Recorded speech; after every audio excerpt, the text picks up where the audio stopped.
Well, hello there, motherfuckers, and welcome to a review of Solo, a Star Wars story. Now, before we start off, I went into this movie completely blind. What I've been doing a lot lately, and I did it even with Deadpool 2, I did not watch a single trailer for any of these movies, and Solo especially. So I went into this movie, I didn't even know that Woody Harrelson was in it. I obviously saw the actor Alan Ehrenreich, I think that's how you say his name. Um, so I was surprised, and I did not know. And you see that I'm seeing this movie about a week or two after its release, and I didn't even know about any of the surprises, anything that was coming up. So, what did I think about this movie? Of course, many people are going to start. Probably the first comparison, is it better than Rogue One, the other Star Wars story movie? Um, I'm not sure about that, really. I really did enjoy Rogue One. As far as personality, maybe I might prefer this one. I prefer maybe a little bit. Donald Glover's performance as Lando Calrissian is a big highlight here, and I know critics are very critical about the story, and you know that the movie supposedly didn't add anything to the Star Wars universe, even though this really is supposed to be a prequel of sorts. You know, the criticisms, once again, you know, critics being critics just to be critics, which is why they're hated by a lot of people. But of course, people will fall into lockstep. Most people I have been hearing have been enjoying this movie, as did I. Um, you know, criticisms, let's talk about this movie. Really, it's mostly positive. I left the theater, and you know, there were many moments in this film when I was smiling, when I was really enjoying myself, really enjoying what was going on in this film. I like the portrayal. I think Alan does an excellent job as Han Solo, as a young Han Solo. I think he looks the part. I think he acts the part. There's many people criticizing the performance as well, saying that they don't think that he's tough enough, that he's, you know, a little bit removed from Harrison Ford's like tough and gritty performance. They don't think he's tough and gritty enough. He greatly reminded me of Chris Pratt, I have to say. I saw a lot of Chris Pratt in him. Did I see a lot of Harrison Ford? Not particularly. I gotta be perfectly honest. I mean, I think that he did a good job of kind of doing the character of a Han Solo, that, you know, snarky, tough, egotistical, you know, arrogant type of attitude. He definitely, he did put his best foot forward when it came to those characteristics. But comparing him to Harrison Ford, it's a little bit of a weird thing. I can't really go there. Maybe I have to watch the movie again, and kind of, and then maybe watch a Star Wars movie with Harrison Ford in it to really see the two Solo performances. There's a few things that also fans might really have a problem with. I found them to be quite interesting. I haven't really seen a lot of complaints, but I haven't really been going to look for these complaints. Like I said, I have been staying off of social media as far as it goes when it comes to movies. I don't go to look up this information because it's proven to completely ruin these movies for me. It's a lot more enjoyable to go into these movies blind, like Deadpool, where you don't expect it, you don't know any jokes going in. It's way, way better that way. And I really recommend anybody who's a big fan of watching trailers. I understand it's great to go watch trailers. I did a reaction to the Venom trailer, but I think it's a lot better to just stay away from these trailers as much as we can, especially for the big movies that we're looking forward to, such as the Star Wars ones. It's so much of a better performance to just go in completely blind to it. So when it came to Solo, a lot of the surprises really benefited a lot better.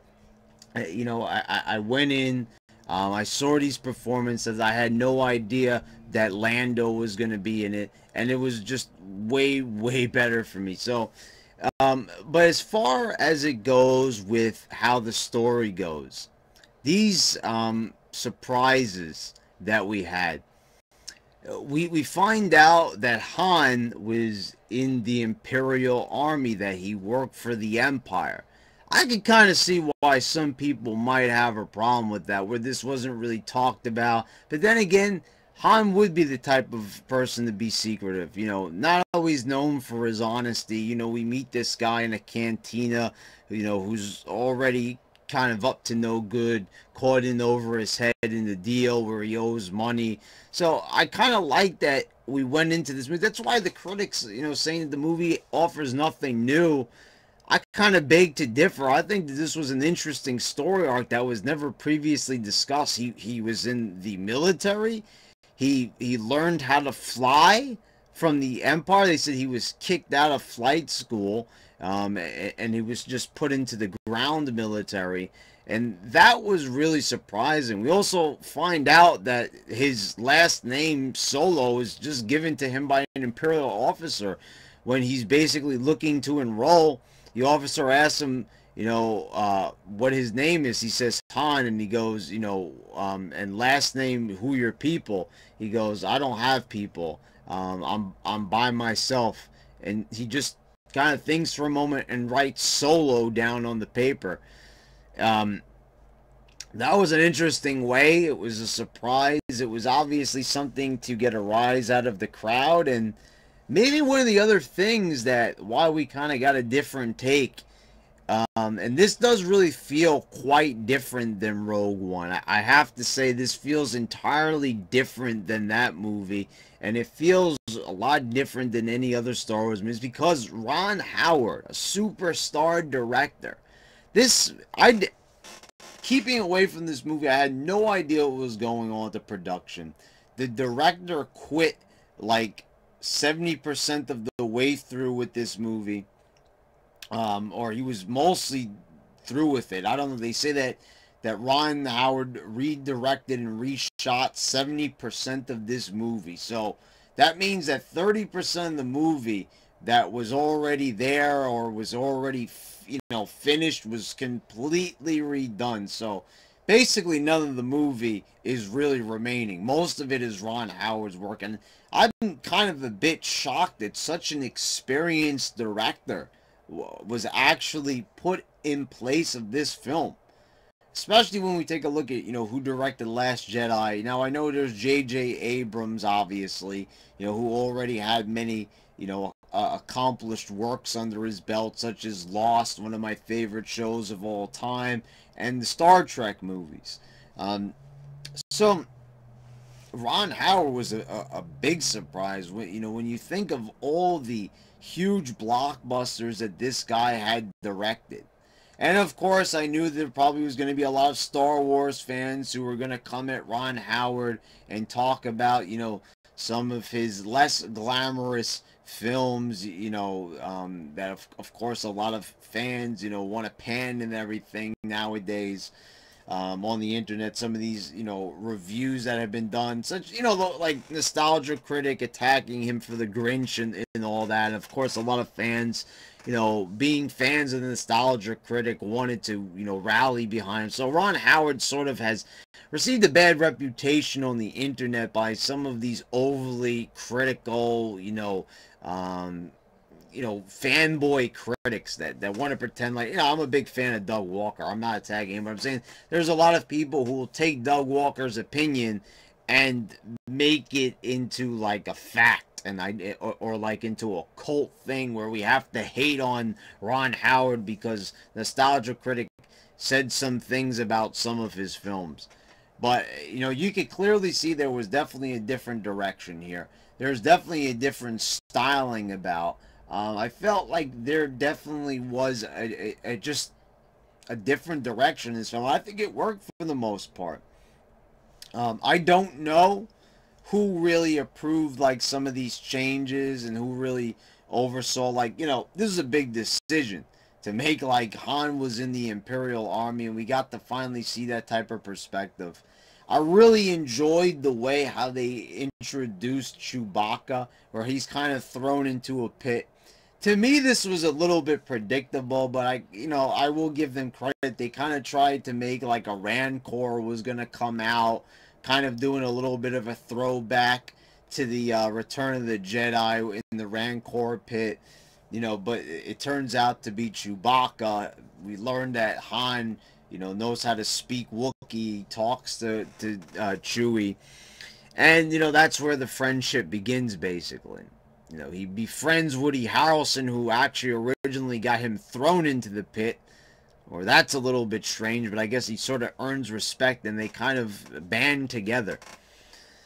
And what follows an adventure where, one thing leads to another, and they're after a substance, trying to steal a substance away from in this great train scene that they have. And then we learn that after they fail to get what they're after, they're going to suffer at the hands of this Red Dawn crime syndicate.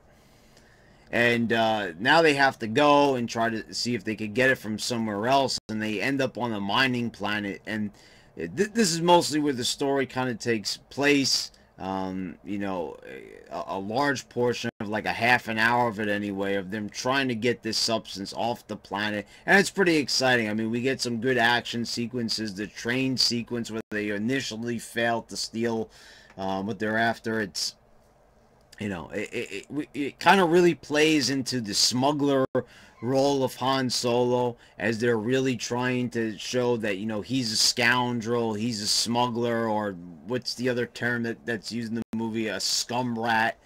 Trying to give that gritty feel to the character. And it was probably smart to really try to write that in and show kind of what Han has been through, and that it was all about stealing in his past life. He gets rejected from the Empire, and he kind of has to find his way in life. And it's pretty entertaining stuff. Like I said, I don't think that this is better than Rogue One when it comes to a Star Wars story. I think maybe Rogue One fits a little bit better into the chronology, when you kind of see that they get the plans for the Death Star. I like that about that film. Now, of course, one of the best parts of Rogue One was the appearance of Darth Vader, and we kind of see Vader slaughtering everybody, and that was kind of like a highlight for me when I talked about that in my review of that film. But then we kind of go and we find out. Now, big massive spoilers for anybody, so definitely don't listen to the video at this part. Just fast forward about a minute here. We find out who is the leader of Red Dawn, the crime syndicate, and it is Darth Maul, which is really surprising because this film takes place after Phantom Menace. So we see Darth Maul. This is Ray Park, reprising his role, a different voiceover this time around. But I was really surprised by this. I did not expect to see Darth Maul, of all people, at the end of this film. That was shocking. Like, that was the last person I really expected. I didn't even expect a familiar face. I thought maybe we were going to see some new villain, maybe, so we could lead into a bunch of other movies. But I guess, this was a little bit out there, I have to say the least. Are they thinking of making more more Han Solo movies? Because what was this introduction of Darth Maul? The next movie I think that they have queued up is supposed to be an Obi-Wan Kenobi movie, if I'm not mistaken, if they're still on for that one. But introducing Darth Maul really brings forth a lot of new possibilities. I found this to be really shocking. I didn't think that they were going to do this fan service where they were going to finally listen to a lot of people that had complained about Phantom Menace. And also, I really was going to just kind of add on to that. No one was a surprise, but I am even more surprised that Disney actually wanted to tread back into prequel territory, which is supposedly taboo. And from what I heard, I'm still not sure if this is confirmed or not. I talked about a little about this in past Star Wars videos here on this channel, that they were going to completely do away with the prequels out of canon. Completely, they were going to take it, they were going to issue them non-canon labels and just completely, basically, you know, shoot them out, like a fucking like pod of the Millennium Falcon when they're doing that Kessel run, and we get to see that in this movie. You know, we see the famous Kessel run in less than 12 parsecs, and you know, that was something that I found interesting. That Hello Greedo, one of my favorite Star Wars YouTubers on here, was talking about that. They shouldn't show that. That should be like a legend. You know, that Han has that story, that he just mentions it real briefly in A New Hope, and then it's just kind of, you know, never really talked about again. It's something interesting with the lore. The fact that they showed it, it was cool. That was a really good scene in the movie where they used the substance that they're after, and they just, you know, kind of pour it into the fuel line, and they get that extra boost to get out of it. But, you know, that kind of, now that we've kind of seen it, it kind of kills the allure. So I kind of see where I don't know what his opinion is of the movie now that he got to see it, but I saw where he was coming from, and I thought it was a bit funny that they actually ended up putting it in the movie even after he actually made that comment on his channel. But I mean, I don't have a big problem about it, but I could kind of see why others might. I'm not really bothered by it. I'm opening to see it. I'm way more, as you guys can tell, a more positive Star Wars fan. I don't really dwell on the shortcomings of the movies. I don't really go looking for a lot of these mistakes. Hey, it might be a little bit biased, but the thing is, what I feel is, if you're going to be a fan of something, you really shouldn't have to look really hard to see flaws. If it's something you really like, you know, then you should kind of try to see more of the positives. That's usually what I do. Like when I went into Solo, now I did try to be fair because I didn't know I was going to do a review on this channel, and you know, as far as like criticisms, you know, what could really be said about this film, I will say that there are parts in this movie, you know, where it does kind of seem to slow down a bit with the pacing. I will say that it doesn't, it definitely doesn't feel as urgent as a movie as Rogue One. But I think it is really entertaining for the most part. I wouldn't say I'm bored at any point, but I'll say it is far from a perfect movie. There's, you know, there's a points where, you know, I wasn't really thrilled with every scene, but then again, what movie you are? I mean, but I will say, it wasn't like what it was with me with Last Jedi, where I was even entertained by the casino scenes, and I said, I don't understand when we're actually seeing something new that we never got to see in a Star Wars movie before. People complained that thought they were watching a different movie. I was still pretty sure I was watching a Star Wars movie, but, you know, people had a problem with that. They didn't like that particular locale. But I didn't really have that consistent rush throughout Solo that I did with Last Jedi. But I'm still kind of torn between, you know, Rogue One and Solo. And, you know, I shouldn't really have to pick a favorite. But like I said, I think that maybe Rogue One had a bit more urgency to it. So, I mean, that's probably the greatest criticism I could really pull out from it. The criticism that was being addressed the most, I already talked about it before, was that the movie doesn't bring anything new to the table. And I think that it did. There was a lot of interesting story arcs. They kind of stop at the beginning of the movie, though. Like, after the military, that's kind of just forgotten about. And, you know, Solo kind of just, you know, moves in a different direction from that point on. You know, but it was, though, it's still going to stay in the lore of Star Wars now forever, that Han worked for the Empire. And I think that was a really interesting twist to throw in there, because it really was like a blank slate. We didn't know that much about Han. We didn't really know much about where he came from.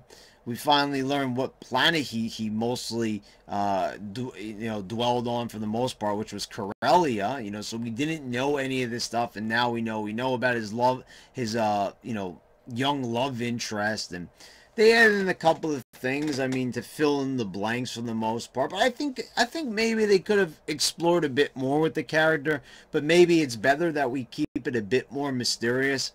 A lot of mixed reactions, I have to say. So, there you could throw that into the criticism bin as well for me.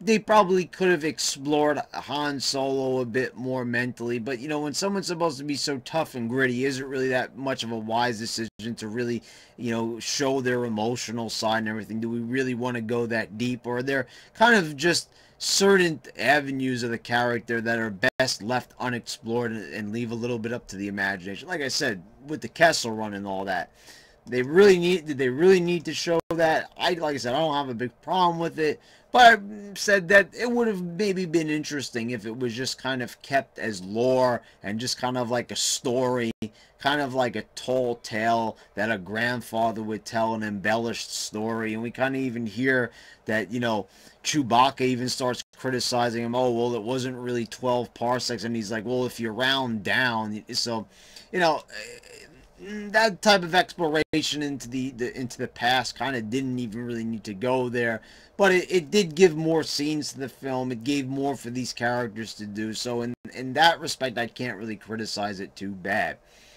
So overall, I really enjoyed it. I did not enjoy it as much as Last Jedi. If we're going to get into, well, did I enjoy it more than Phantom Menace? Did I enjoy it more than Attack of the Clones? That's going to be a little bit hard to do. But really, like, the biggest thing for me, I really don't know. But for me, I don't know. The biggest memory I'm going to take away from this movie is not so much, the Alan performance. And, like I said, I also talked about Donald Glover. And I think the chemistry between those two characters is great. And Lando is... he plays Lando a lot like Billy Dee Williams, to the point almost where he kind of sounds like him in a lot of lines of dialogue. But I think what I'm mostly going to take away from this is Darth Maul. I mean, that image of Darth Maul in the hologram is just, it blew me away, because I just did not expect to see him. While I was so happy that I stayed away from those dark sections on the internet where all they wanted to do was just spoil movies for people. So that really thrilled me. That was going to be that was a big takeaway for me.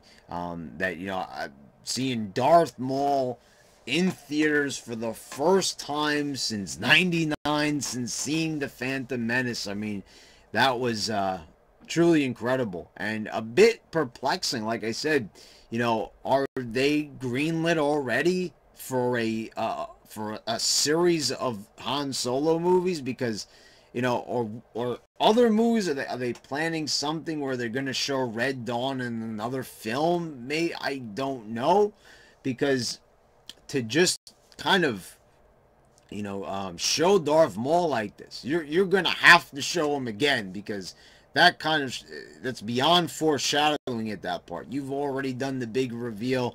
We're going to be expecting a lot from that. So that kind of really blew me away, and I can't really stop thinking about that after the movie. Like, I was very surprised to see a prequel character in there. Well, there you go, guys. There's my review of Solo. Hope you enjoyed it. And I guess the next movie I'm probably going to review is Fallen Kingdom for Jurassic Park. It's the next film I'm interested in seeing. And I'll definitely be watching that one. And you can be sure to expect a review. So hope you guys will be looking forward to that one. Until next time, guys.